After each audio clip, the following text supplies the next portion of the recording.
자, 볼게요. 저번 시간에 전자 배치 원리, 규칙 세 가지에 대해서 배웠었는데 자, 간단하게 복습하고 그 다음에 진도 나갑시다. 전자 배치 규칙. 자, 세 가지 규칙이 있었어. 싸움의 원리라는 게 있었고,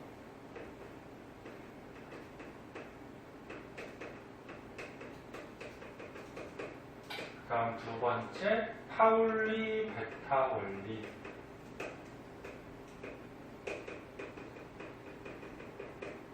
또 하나 뭐 있었지? 훈트 규칙.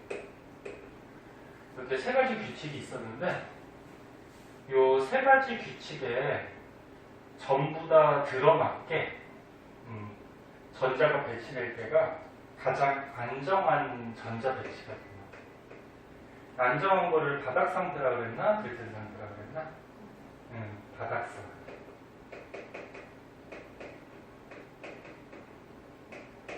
자, 그럼 싸움의 원리는 이 그림이 조금 복잡하게 나왔는데 이거 기억할 거예요. 첫 번째 껍질에 s 오비탈이 있고, 두 번째 껍질에 sp, 세 번째 껍질에 spd, 네 번째 kop질에 spdf.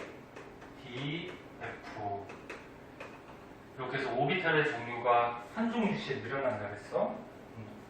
그때 수소를 빼고는, 수소 빼고 나머지 원소들은 오비탈에 전자가 있을 때 에너지가 순서가 이렇게 된다 그랬어요. 수소가 항상 특이해. 수소는 같은 껍질에 전자가 있을 때 에너지가 같다 그랬어요. 수소는. 그리고 수소 빼고 나머지는 에너지가 이렇게 된다. 문 좀 닫고 와. 밖에. 왜 늦었어? 페이스북 왜? 자, 그래서 요 세 가지 원리 중에 싸움의 원리는 에너지가 작은 오비탈부터 전자가 차곡차곡 이렇게 쌓아지는 거야. 이게 이제 싸움의 원리였고, 그 다음에 파울리 베타 원리는 한 개 오비탈의 전자가 하나 또는 스핀 방향이 반대인 두 개까지 들어갈 수 있는데, 스핀 방향이 같은 방향인 전자는 들어갈 수 없다. 그리고 전자가 세 개도 들어갈 수 없다. 이게 이제 파울리 베타 원리였고, 87쪽. 그 다음 홈트 규칙은 에너지가 같은 오비탈이 있을 때는 가능하면 홀 전자가 많게 이렇게 들어가는 게 안정한 전자 배치다. 그런 규칙이었죠. 그래서 다시 한번 얘기하면 이 세 가지 규칙에 딱 들어맞는 그런 전자 배치가 안정한 바닥 상태가 돼요. 그럼 이 셋 중에서 하나라도 들어맞지 않으면은 전자 배치가 불안정이죠. 불안정한 거는 이제 들뜬 상태다. 그렇게 얘기하죠. 그거 예를 하나 들어봅시다. 이 밑에 있는 걸로 먼저 한번 보자. 질소가 있대요. 질소 저번 시간에도 한 것 같은데, 자, 질소가 원자 번호 7번. 그럼 양성자 7개에다가 전자도 7개. 그럼 얘가 전자 배치가 어떻게 돼? 1s에 2개 들어가고, 그 다음에 2s에 2개 들어가고, 그 다음에 2p에 몇 개? 3개 들어가면은 전자가 7개가 되죠. 얘를 3자 모형으로 한번 그려보자. 1s 오비탈에 스핀 방향이 반대인 전자 2개. 2s 오비탈에 스핀 방향이 반대인 전자 2개. 그 다음에 2p 오비탈은 배웠다시피 px, py, pz 에너지 같은 공간이 3개가 있죠? 거기에 전자가 3개 들어갈 때 훈트 규칙에 따라서 가능하면 이렇게 홀전자가 많게 이렇게 들어가는 게 안정한 전자 배치. 그래서 얘 같은 경우에는 지금 3가지 원리를 전부 다 만족하니까 얘는 안정한 바닥 상태가 돼. 그러면 이런 건 어떻게 되나 보자.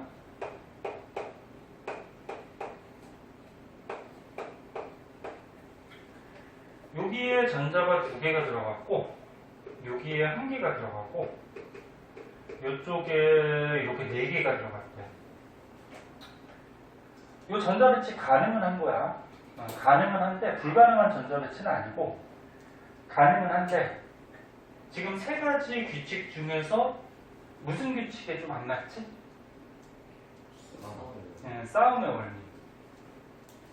에너지가 낮은 오비탈부터 차곡차곡 들어가야 되는데 여기가 하나 비어있잖아, 그치? 그리고 이쪽으로 하나 가 있단 말이야. 그럼 얘 같은 경우에는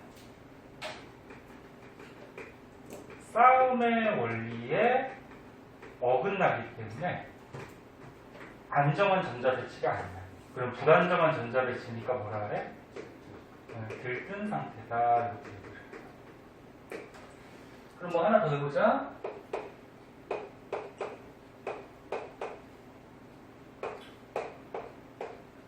자, 여기에 1S에 2개, 2S에 2개, 2P에 3개가 들어갔어.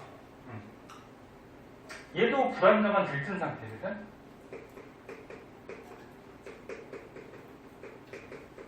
얘는 무슨 원리가 제대로 안 맞니? 훈트 규칙.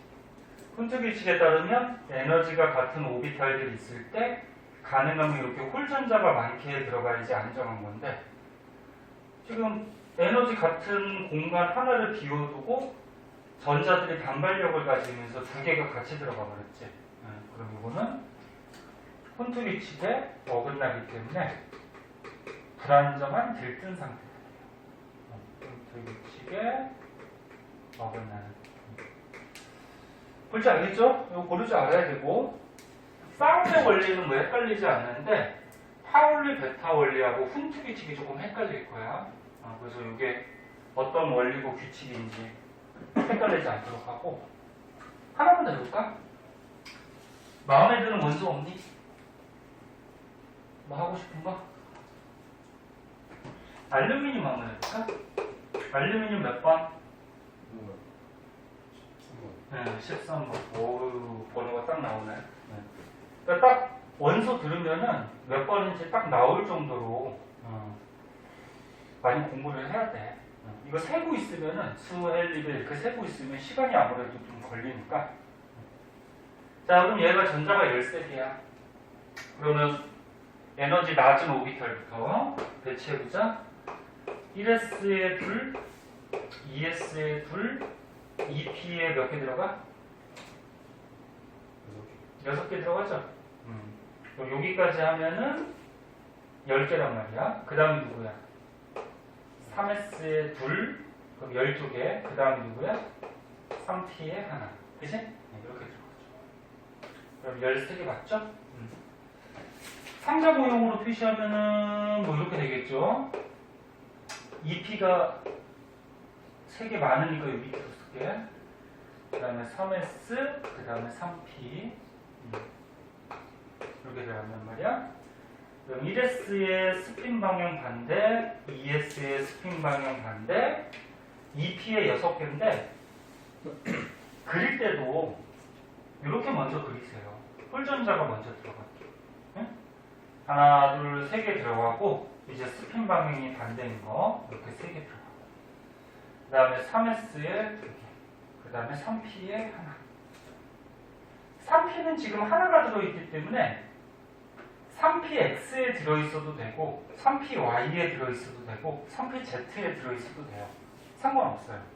그러니까 이 전자가 여기 들어있어도 이 3가지 규칙을 전부 다 만족하는 거기 때문에 이건 안정한 무슨 상태? 바닥 상태가 되는 거야. 그러니까 얘는 에너지가 같은 오비탈이기 때문에 하나가 여기 있거나 여기 있거나 상관은 없어요. 여기 있어도 상관은 없고. 무슨 말인지 알겠니? 네. 자, 그래서 전자 배치에 대해서 저번 시간, 이번 시간 좀 알아봤고요. 그래서 이제 오른쪽 페이지를 보시면은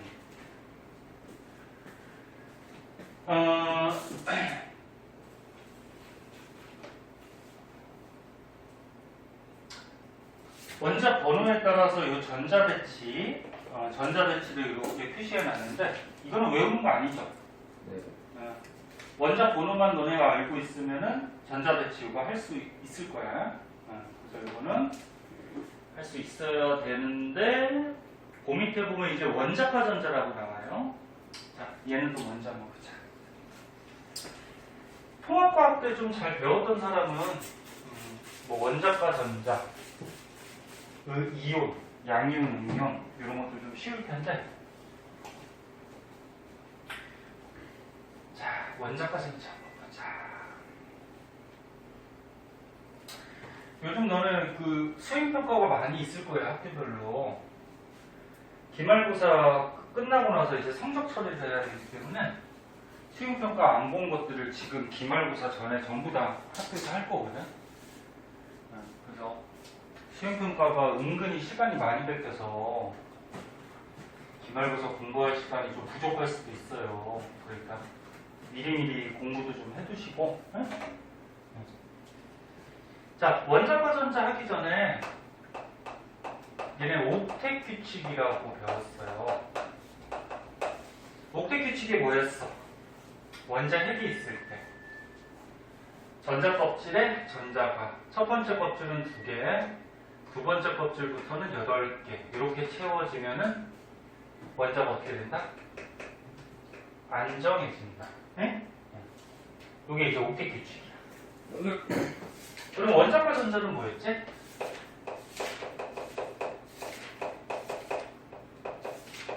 원자과 전자는 옥텟 규칙에 따라서 288 들어가고 남는 전자를 원자과 전자라고 해.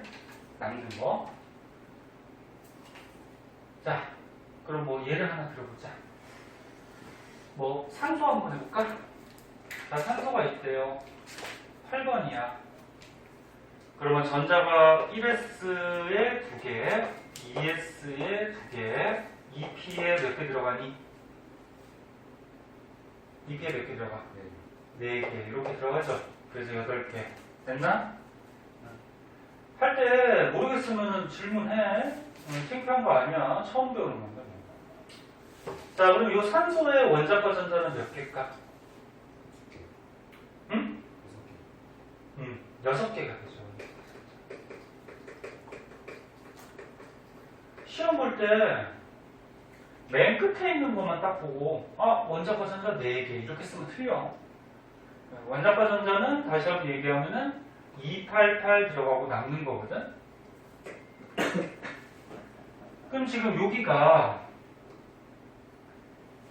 주양자수 1, 첫 번째 껍질이라는 거야. 그럼 첫 번째 껍질에 전자가 몇 개 있어? 2개. 여기 원자핵이 있고, 그 다음에 요거 주양자수 2, 여기까지가 두 번째 껍질이죠.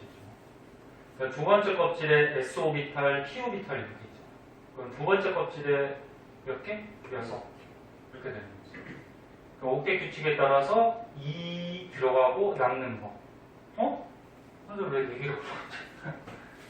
2 들어가고 남는 거. 그래서 원자과 전자 몇 개? 6개가 되는 거죠. 이렇게. 그래서 너네 잘하는 학생도 문제 빨리 풀다가 맨 끝에 것만 보고 4개 이렇게 쓰는 사람 있어요. 조심해야 돼. 뭐 하나만 더 해볼까? 뭐를 해볼까?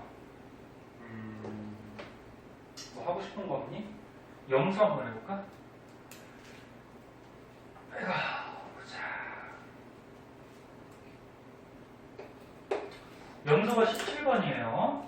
그럼 전자 배치 이제 할 수 있을 거야. 1s 둘, 2s 둘, 2p에 6. 그 다음 누구? 3s에 둘. 그럼 여기까지 하면 12개야. 그 다음에 3p에 몇 개? 5개. 하면은 17개 됐죠. 그럼 얘는 원자과 전자 몇 개니? 7개가 되죠. 5개가 아니야. 그래서 다시 한번 보면 첫 번째 껍질에 2개, 양성자는 17개죠. 그 다음 여기가 두 번째 껍질이죠. 두 번째 껍질에 8개. 그 다음 요게 세 번째 껍질이야. 주양자수 3. 세 번째 껍질에 7개. 그래서 2, 8 차고 남는 거. 원자력 전자. 하나만 더 해봅시다. 네온이 있어요. 어이, 왜 이래. 10번. 10번이야. 그러면은 1S에 2, 2S에 2, 2P에 6. 이렇게 들어가면 되거든? 그럼 얘는 원자과 전자 몇 개일까? 여러분 안 좋아하는 문제 이건데. 그러니까 얘는 원자과 전자가 0개야. 첫 번째 껍질에 2개, 그 다음에 두 번째 껍질에 8개. 그리고 옥텟 규칙에 따라서 2, 8 들어가고 남는 게 없잖아. 남는 게 없으니까 0개가 되는 거죠. 자, 그래서 원자과 전자 고를 줄 알아야 되고, 그 다음에 문제 풀다 보면은 이런 말도 나와요. 최외각 전자라고 해서. 최외각 전자는 뭐냐면 말 그대로 가장 바깥쪽에 있는 전자. 그러면은 2, 6 들어가니까 가장 바깥쪽에 6개가 있죠. 그러면은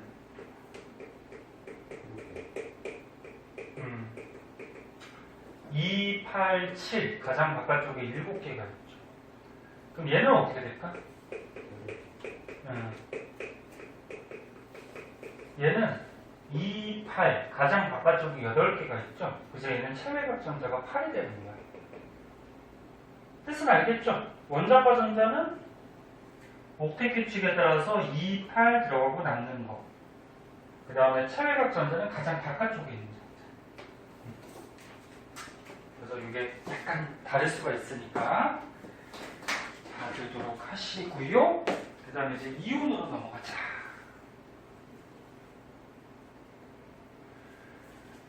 자, 밑에 보면 이제 이온이 나와요.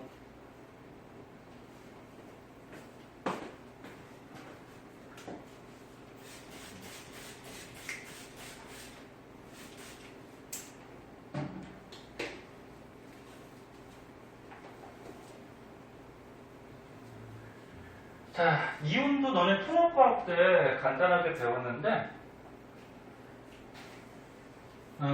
보통 물에 녹아서 수용액 상태에서 이온으로 존재를 하거든. 물에 녹아서 수용액 상태인데,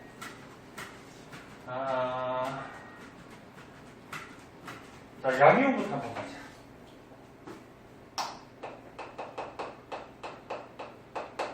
자, 양이온은 너네 원소 중에 금속, 비금속이 있을 때 무슨 원소가 이온을 때 양이온 됐었니? 금속. 모르는 사람은 잘 보시고. 금속 원소들이 이온이 될 때 양이온이 돼요. 그런데 특이한 놈. 수소는 비금속인데 얘가 양이온이 돼요. 이거 항상 수소를 주의해야 돼, 수소. 수소가 몇 번? 1번. 그럼 전자가 하나란 말이야. 그러면 첫 번째 껍질에 전자가 하나가 있는데 첫 번째 껍질에 전자가 2개가 돼야지 안정해지잖아. 그러면 첫 번째 껍질에 전자가 하나가 있어. 그럼 얘가 안정해지려면 하나를 얻는 방법이 있고 또 하나를 어떻게 버리는 방법이 있는데 얻는 게 편할까 버리는 게 편할까? 뭐가 편할까? 버리는 게 편해요. 얻으려면은 외부에서 얘를 끌고 와야 되는데, 그러니까 뭐 이런 비유는 좀 그렇지만 하나를 가져오려면 아쉬운 소리를 해야 돼 얘한테. 그러니까 외부에서 하나를 가져오기는 좀 힘들어요. 그래서 지가 갖고 있던 걸 하나 버려버림으로써 지가 안정화가 되는 거야. 그래서 얘는 하나 버려서 전자 버렸으니까 양성자 하나 있으니까 1 플러스 되겠죠. 그래서 이 수소는 비금속인데도 1 플러스 양이온들이라는 성질이 좀 있어요. 자, 그럼 뭐 책에 나온 것 중에 하나만 해볼까? 마그네슘 한번 해볼까? 자, 마그네슘 12번. 이제 다 할 줄 아니까 빨리 쓸게요. 전자배치 이렇게 되겠다. 그치? 12개. 그러면 옥텟 규칙에 따라서 첫 번째 껍질에 2개, 두 번째 껍질에 8개, 세 번째 껍질에 2개가 있으니까 원자과 전자 몇 개? 2개가 되죠. 그럼 여기에 8개가 차야지 안정하니까 6개를 받거나 또는 2개 버리고 누가 더 편한 걸까? 버리는 게 편하죠? 6개 받는 거다. 그치? 그래서 2개를 버리면 어떻게 돼요? 1S에 2, 2S에 2, 2P에 6 이렇게 되면서 첫 번째 껍질에 2, 두 번째 껍질에 8 이렇게 전자 배치를 이루고 12번이고요. 그럼 양성자가 몇 개? 12개. 근데 전자가 이제 10개밖에 안 남았어?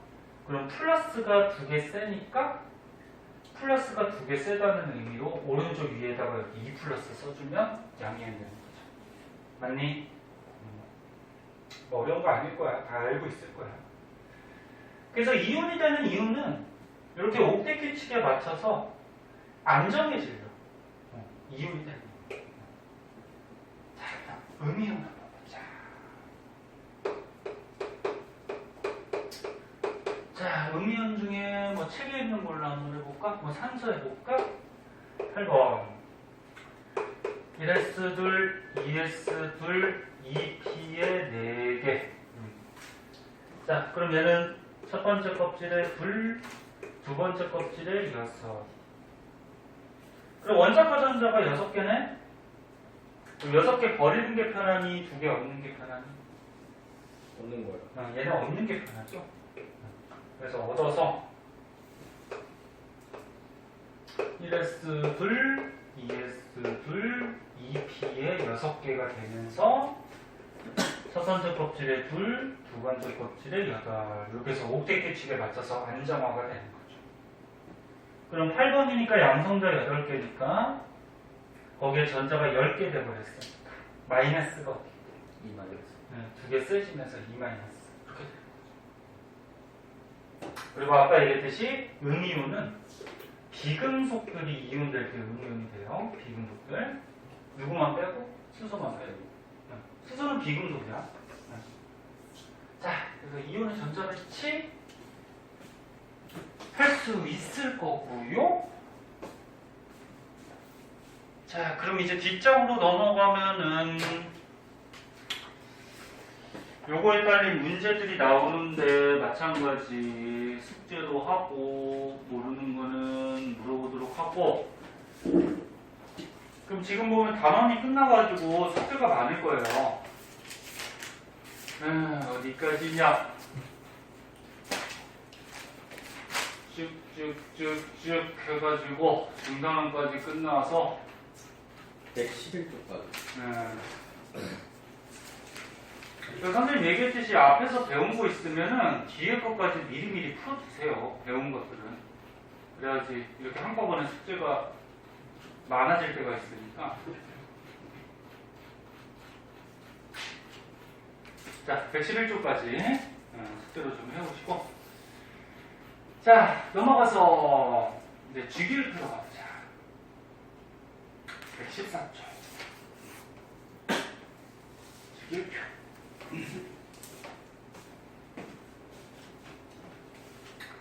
자, 주기율표도 익숙할 거예요. 통합과학 때 한번 배웠으니까.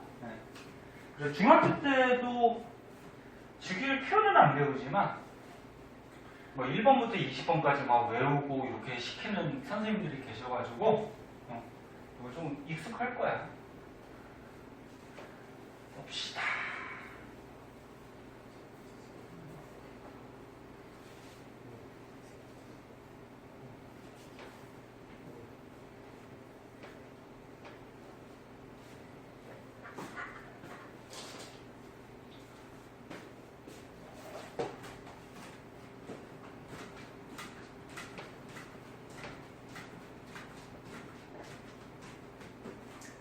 자, 주기율이라는 게 있는데, 주기율.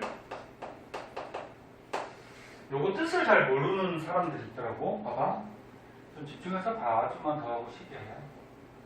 주기율은 어떤 기준에 따라서 원소들을 배열을 해요. 원소들을 배열하다 보면은 일정한 간격으로 성질이 비슷한 원소들이 나타나거든. 이런 성질을 주기율이라고 해. 다시 한번 얘기하면 어떤 기준에 따라서 원소들을 배열했을 때 일정한 간격으로 성질 비슷한 원소가 나타나는 현상. 이걸 주기율이라고 해. 하고 너네 현재 사용하는 주기율표는 누가 제안한 거 사용하고 있지? 현재 사용하는 거? 얘는 오른쪽 페이지에 주기율표 있잖아. 그거 누가 제안한 거니? 모듈리. 네, 모듈리. 과학자 이름 알아두셔야 돼요. 뭐 과학자 이름이 뭐 다른 과목이나 이런 데서 뭐 그렇게 중요하진 않는데 여기서는 이름 좀 알아두셔야 돼요. 모듈리. 모듈리는 원자 번호 순으로 원소들을 배열했어. 알다시피 원자 번호는 뭐 가지고 매겨? 양성자 숫자이지. 양성자 숫자. 근데 원자라 그러면 중성이니까 양성자 숫자하고 전자 숫자는 같단 말이야. 그래서 양성자 숫자나 전자 숫자 가지고 원자 번호를 매기죠. 그 원자 번호 순서대로 원소들을 쫙 배열을 해. 한번 배열해보자. 우리는 다 알다시피 수헬리백 붕탄 질산 플레나마 알규 임항 이렇게 나가지. 이게 양성자 수 원자 번호 순서대로 배열한 거야. 원소들. 이렇게 배열을 했더니 일정한 간격 8번째 간격으로 성질이 비슷한 게 나타나. 그래서 니네 요거 헬륨하고 통합과학 때 배웠잖아. 성질이 비슷한 애가 누가 있어? 네온이 있죠. 헬륨, 네온, 그 다음에 아르곤. 그럼 얘네들을 보면 몇 번째 간격이 있냐면 하나, 둘, 셋, 넷, 다, 여, 일곱, 8번째. 네? 그 다음에 아르곤도 8번째야. 그 다음에 리튬하고요. 나트륨, 그 다음에 칼륨, 얘네들도 성질이 비슷하거든? 이것도 8번째. 뭐 이런 식으로. 원소들을 배열했을 때 일정한 간격으로 성질이 비슷한 게 나타나는 현상을 주기율이라고 해. 네? 그럼 얘를 표로 만들어 놓은 게 주기율표. 네? 다행히 됐어? 성이 됐어? 민희는? 자, 그래서 이거는 현재 사용하는 모듈리가 제안한 거고, 과거에 과학자들이 이런 주기율을 알아내기 위해서 많은 연구들을 했어요. 그래서 여기 시대 순서대로인데 시대는 외울 필요 없고 맨 처음에 데베라이너라는 과학자가 있어요.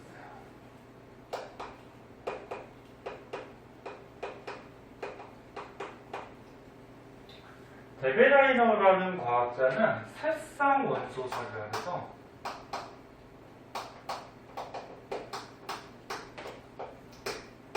새쌍 원소설이 뭐냐면 성질이 비슷한 원소를 3개씩 묶었어요. 성질이 비슷한 거 3개씩. 그러니까 주기율을 발견하지는 못했어. 주기율은 뭐 일정한 간격으로 성질이 비슷하게 나타나는 거잖아. 근데 얘는 성질 비슷한 걸 그냥 3개씩 묶기만 했어요.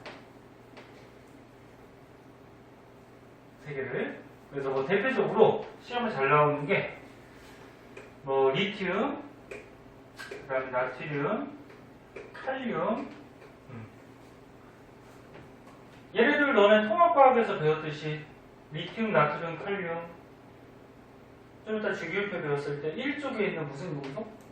알칼리 금속이야, 알칼리. 그래서 통합과학 때 알칼리 금속은 뭐 반응성이 큰 금속이라서 뭐 물하고 산소하고 반응도 잘하고 뭐 이런 것들 배운 거 있을 거야. 얘가 성질이 비슷해. 그래서 에베라이너는 이렇게 성질 비슷한 원소를 이렇게 3개씩 묶은 사람이고, 여기서 좀 알아둘 거는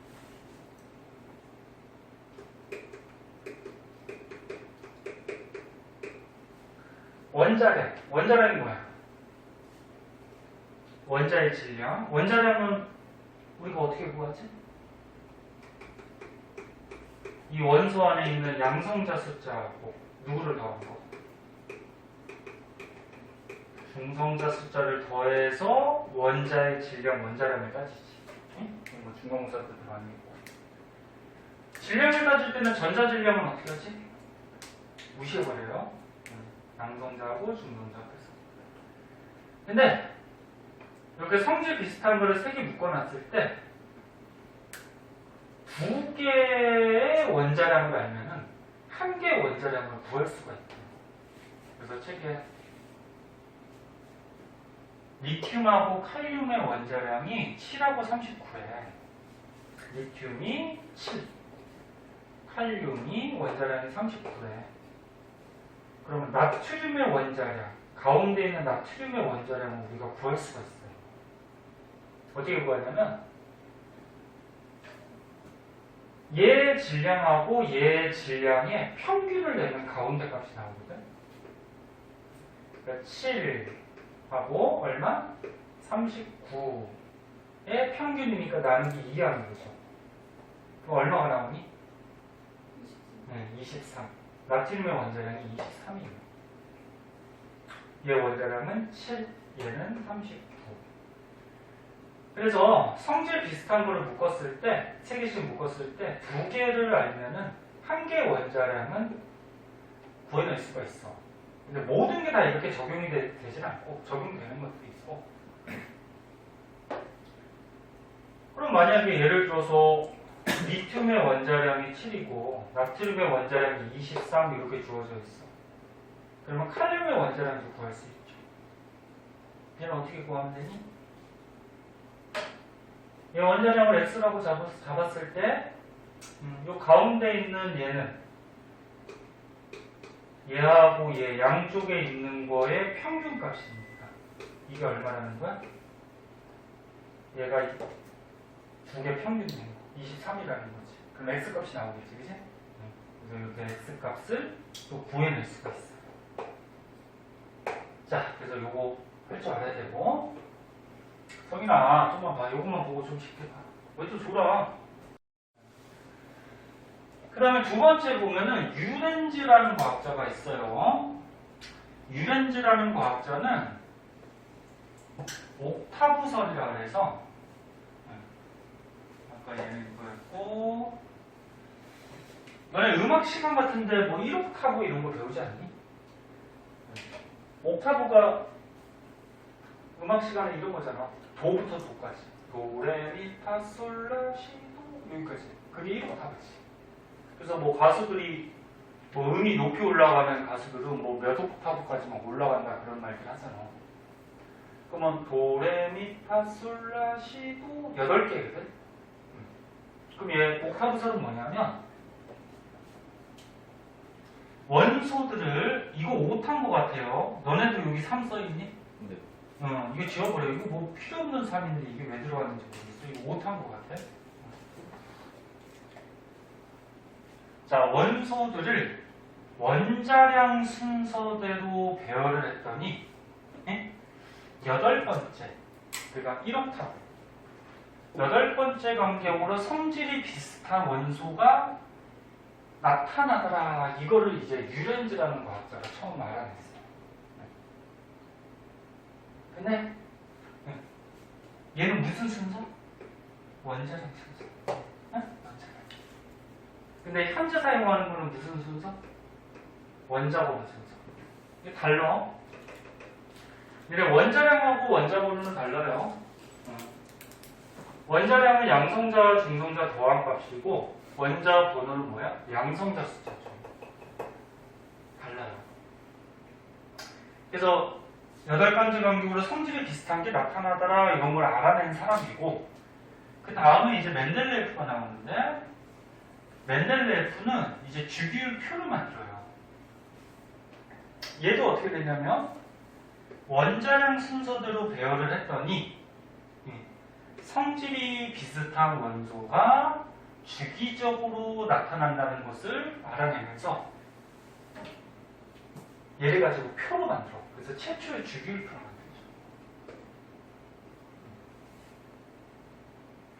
만들죠. 얘도 뭘 기준으로 했어? 원자량. 그런데 이 원소들을 원자량 순서대로 쫙 배열을 했더니 대체로 맞아. 그러니까 대체로 8번째 간격으로 성질이 비슷한 게 나타났는데, 어떤 거는 이걸 하다 보니까 8번째 성질이 비슷한 게 안 나타나는 경우가 생겼어요. 네? 그래서 원자량 순서대로 했더니 이 밑에 있는 것 같이 몇몇 원소들이 8번째 간격, 즉 주기성에 약간 어긋나게 나타나는 것을 발견을 했어요. 그러니까 원자량 순서대로 하니까 좀 잘 들어맞지 않더라 그러니. 그래서 마지막에 모듈리가 원자 번호 순서대로 배열하니까 딱 맞아. 8번째 간격으로 성질이 비슷한 게 막 나타나더래. 그리고 현재는 이걸 쓰고 있는 거예요.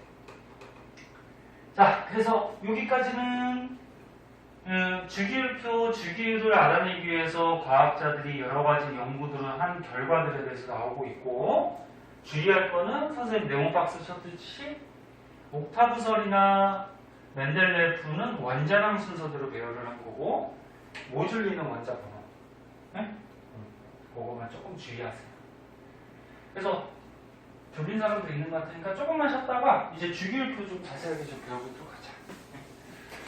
잠깐만 쉬었다가 합시다.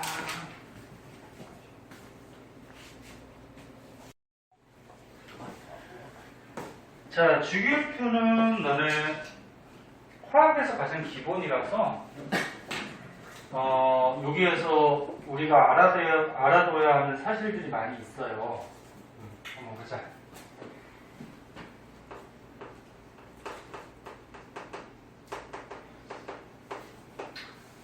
자, 현재 사용하는 주기율표는 아까 얘기했듯이 모듈리라는 과학자가 제안한 거를 원자 번호대로 지금 쓰고 있는 거고, 자, 먼저 한번 볼 거는 주기율표에는 이제 세로줄이 있고 가로줄이 있잖아. 통합과학 때도 한번 나왔어. 여기서 세로줄을 뭐라 그러지? 세로줄. 족이라고 해요. 이거 헷갈려하는 사람 있어? 자, 그래서 세로줄을 족이라고 하고요. 족은 몇 쪽까지 있지? 1쪽부터 18쪽까지. 18쪽까지가 있고요. 족이라는 거는 원자과 전자 숫자로 아까 배웠던 원자과 전자 숫자로 이제 원소들을 배열한 건데, 1족이 원자과 전자 몇 개? 1개. 2족은? 2개. 그럼 13족은? 13개가 아니고 몇 개지? 원자과 전자? 3개. 5개가 어떻게 해서 5개가 나와? 13족은 3개. 14족은? 4개. 15족은? 5개. 6개. 7개. 18족은?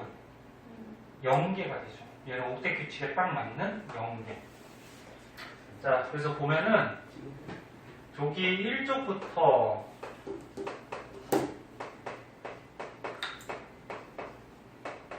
18쪽까지 이렇게 있거든? 그래서 원자과 전자 숫자 가지고 매기는 건데, 주의할 거는 13족은 13개가 아니야. 3개야.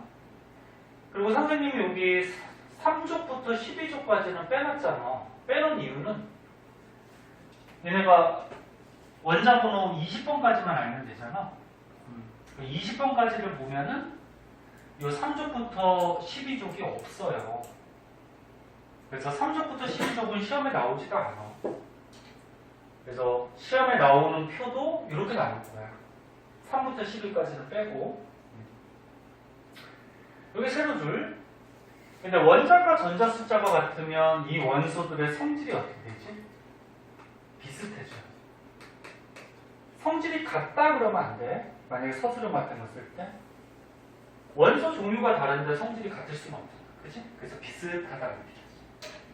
그래서 다시 한번 얘기하면 같은 세로줄에 있는 즉 원자과 전자 숫자가 같은 원소들은 성질이 비슷해요. 그 다음에 가로줄은 뭐라 그러니? 주기. 네? 가로줄. 이렇게 가로줄. 가로줄 주기는 뭐 가지고 매기죠? 전자 껍질수. 그래서 주기는 1주기부터 몇 주기까지? 네, 7주기까지 있어요. 7주기까지 있고 전자 껍질 수를 가지고 주기를 매기고 어떤 애들은 선생님 여기 밑에 있는 난타민족하고 악티민족 얘네들은 뭐예요? 얘 8주기, 9주기 아니에요? 이거 아니야? 이게 뭐야? 이 난타민족은 여기 써있을 거야. 여기에 들어가는 거야. 그러니까 이 자리에 이 원소들이 들어가야 되거든. 근데 이 자리에 이 많은 원소들을 넣다 보면은 주기율표가 어떻게 돼? 너무 길어져. 응? 그래서 얘를 이렇게 따로 뺏어 쓰는 거야. 악티닌족도 마찬가지야. 그래서 주기는 7주기까지 있어요. 자, 1번부터 20번까지 한번 배치해보자. 이거 할 줄 알아야 돼. 수, 헬, 맨 끝으로 가죠. 그 다음부터는 이제 어떻게 하면 돼? 차곡차곡 넣으면 돼요. 수, 헬, 미배, 붕탄, 질산, 풀네, 남아, 그 다음에 RQ, 임상, 염화, 칼칼에서 20번까지. 이거 배치할 줄 알아야 돼. 자, 우리가 오비탈 배웠으니까 오비탈까지 한번 써보자. 선생님, 요거 다시 그리지 않아도 할 수 있을까 보자. 첫 번째 껍질에 S오비탈인데 얘가 전자가 하나니까 여기에 하나 들어가죠. 그 다음 헬륨은 어떻게 돼? 첫 번째 껍질에 S오비탈에 2개가 들어가고 리튬은 1S 둘 들어가고 그 다음에 뭐지? 2S에 하나가 들어가죠. 베릴륨은 1S 둘, 그 다음 어떻게 돼? 2S에 둘. 앞에 거는 생략하는 거야. 궁소는 1S 둘 들어가고 2S 둘 들어가고 2P에 하나 들어가죠. 얘는 1S 둘, 2S 둘, 2P에 둘. 무슨 말인지 알겠죠? 지금 오비탈 배치하는 거예요. 그럼 얘는 어떻게 돼? 2P에 셋, 2P에 넷, 2P 다섯, 2P 여섯. 그럼 나트륨은 어떻게 돼? 1S 둘, 2S 둘, 2P에 여섯, 그 다음 뭐야? 3S 오비탈에 하나. 그럼 얘는 3S에 둘, 그 다음에 3S 다음에 뭐지? 3P에 하나, 둘,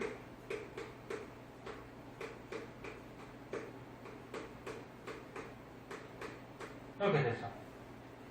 뭐 하는지 알죠? 모르는 거 얘기해. 다시 됐어? 네. 응. 그 다음 뭐야? 3P 다음이 뭐야? 3D가 아니라 그랬어. 4S가 에너지가 더 낮다 그랬죠? 4S에 하나, 그 다음에 4S에 둘, 여기까지. 네. 그래서 D오비탈까지가 안 나가. 네. 그래서 D오비탈을 안 배우는 거야. 자, 그래서 오비탈 배웠으니까 오비탈까지도 쓸 줄 알아야 되고, 자, 그리고 이제 추가적으로 또 하나 더 보자. 여기 색깔로 표시가 되어 있는데, 노란색이 무슨 원소? 노란색이 금속이에요. 그래서 금속은 가운데나 왼쪽에 배치가 되어 있는데, 초록색이 뭐지? 비금속, 연두색. 초록색, 연두색이 비금속인데 비금속은 오른쪽 위에 보통 있죠? 근데 누구 주의하라고? 수소. 수소 얘가 항상 문제야. 외톨이 같이 저기가 있거든? 수소는 비금속인데 이게 있어요. 이거 주의해야 돼. 그 다음에 중금속이라고 해서 중금속은 이 가운데 파란색으로 표시하는 건데 얘는 금속의 성질, 비금속의 성질을 뭐 둘 다 나타내는 그런 원소야. 그래서 너네 물리 배우는 사람들은 2학기 때 반도체 배우거든요. 반도체에 대해서 자세하게 배우는데 반도체가 얘네들 가지고 만들어요. 네? 중금속으로.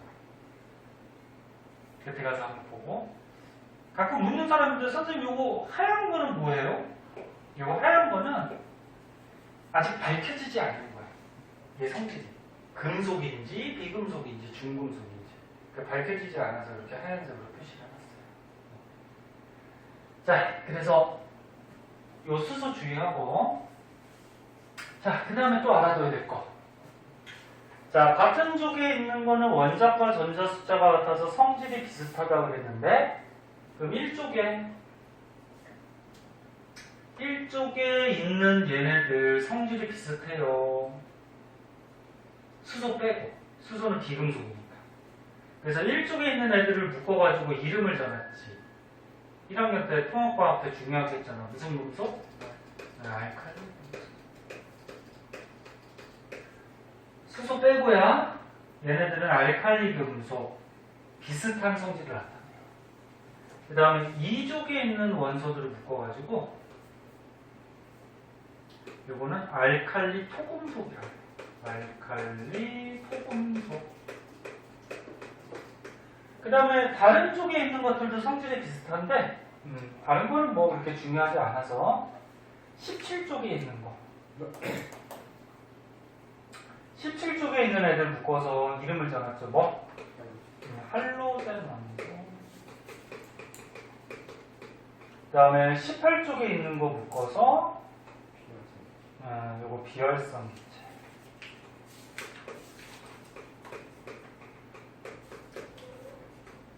이렇게.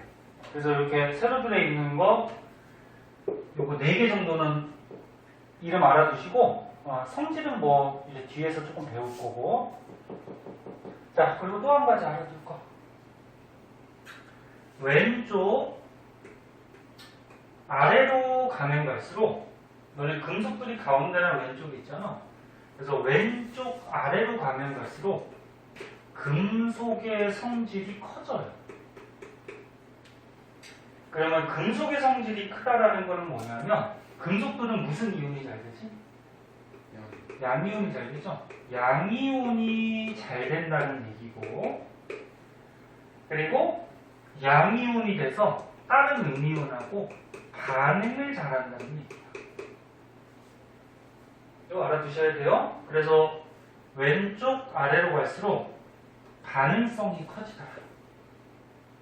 그래서 그냥 금속 중에 가장 왼쪽에 있는 거 요거죠. 알칼리 금속. 그래서 알칼리 금속이 금속 중에 반응성이 어때? 제일 큰 거야. 다른 거랑 반응을 잘해. 그럼 알칼리 금속 중에서도 아래쪽으로 갈수록 반응을 잘하니까 요 중에서는 칼륨이 반응을 제일 잘하는 거. 알아두셔야 되고 그 다음에 비금속을 보면은 18쪽은 너는 왜 이름을 비활성 기체라고 그래? 반응을 안 하죠? 활발히 반응하는 성질이 없다라는 거죠. 얘는 반응을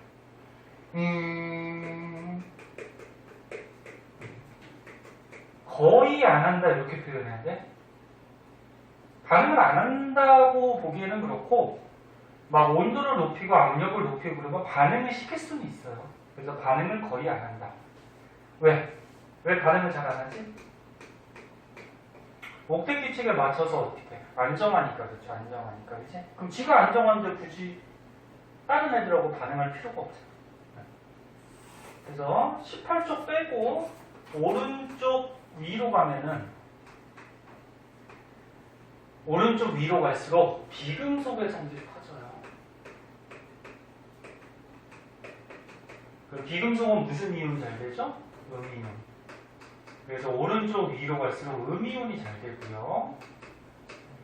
그리고 다른 물질하고 또 반응성이 커져요. 그래서 비금속 중에서는 요 17쪽이 어때?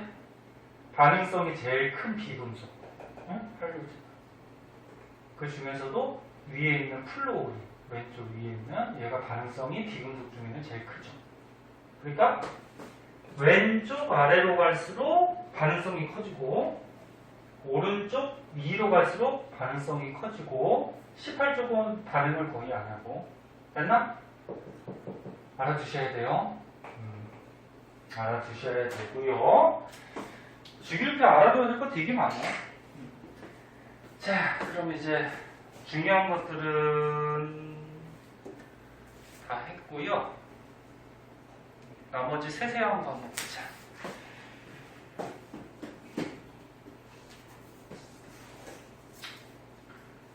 자, 거기 밑에 있는 거는 전자 껍질에 전자 배치해 놓은 거야. 요거는 288 배치할 줄 알 거고, 그 다음 밑에 거는 선생님이 썼던 이 오비탈을 지금 표시해 놓은 거예요. 할 줄 알 거고, 그 다음에 뒷장으로 가보자. 뒷장이냐 오른쪽이냐. 뒷장. 자, 뒷장으로 가보면 그래프 하나 나와요.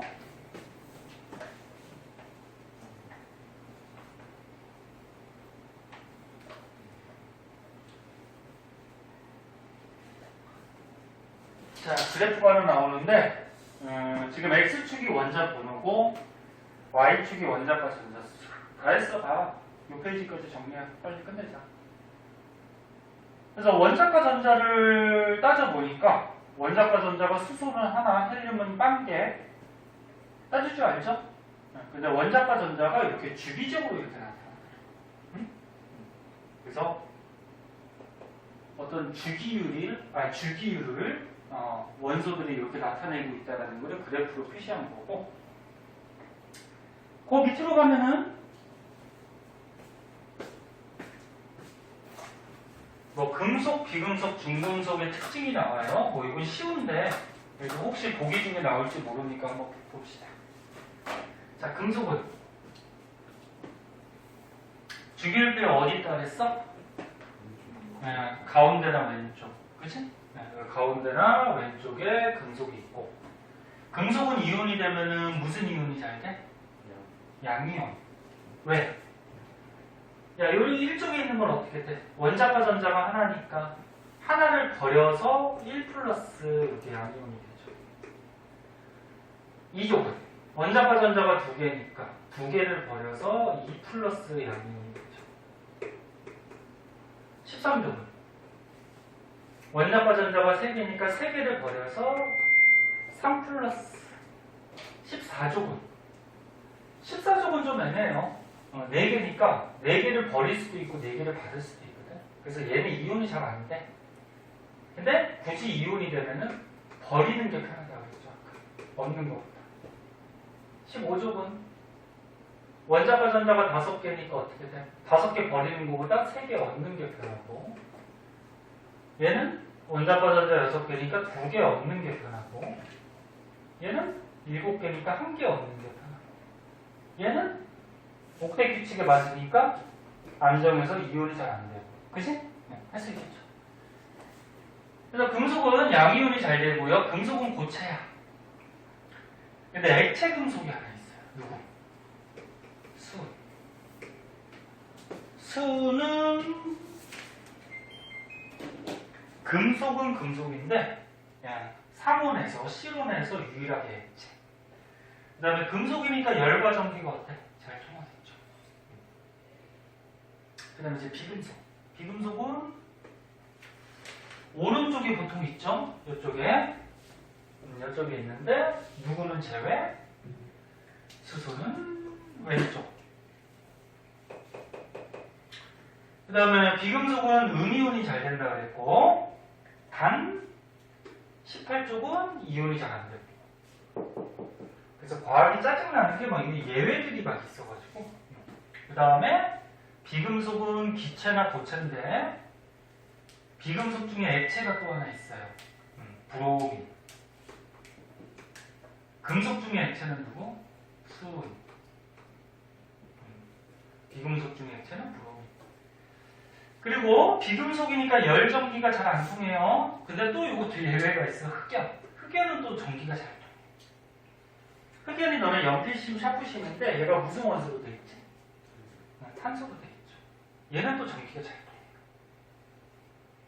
자, 그 다음 중금속. 자, 중금속은 아까 얘기했듯이 금속하고 비금속의 성질을 여기 있는 것 같이 금속과 비금속의 성질을 둘 다 갖거나 또는 중간적인 성질을 갖고 있는 거야. 금속, 비금속이. 네. 그래서 중금속은 화학에서는 잘 안 나오고 물리할 때 반도체를 얘 가지고 만들기 때문에 반도체 같은 데서 좀 나와요. 네. 자, 이거 참고삼아 한번 보시고 참고삼아 보라는 거는 뭐 시험에 그닥 잘 나오지는 않는데 나올 수는 있으니까. 자, 그 다음 밑에. 자, 밑에 요 표는 선생님이 아까 좀 여기다 다 설명을 했어요. 요거에 대한 거 여기 써있는 거야. 한번 읽어보고. 마지막으로 동족 원소라고 있어요. 동족 원소.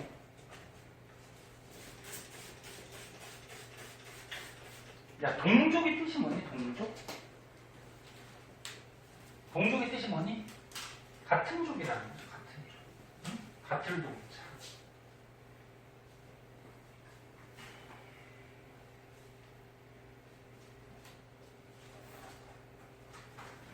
자, 요거는 뭐 간단하게 보고 넘어갈 수 있는 거라서 필기 안 할게요. 그냥 책으로 보세요.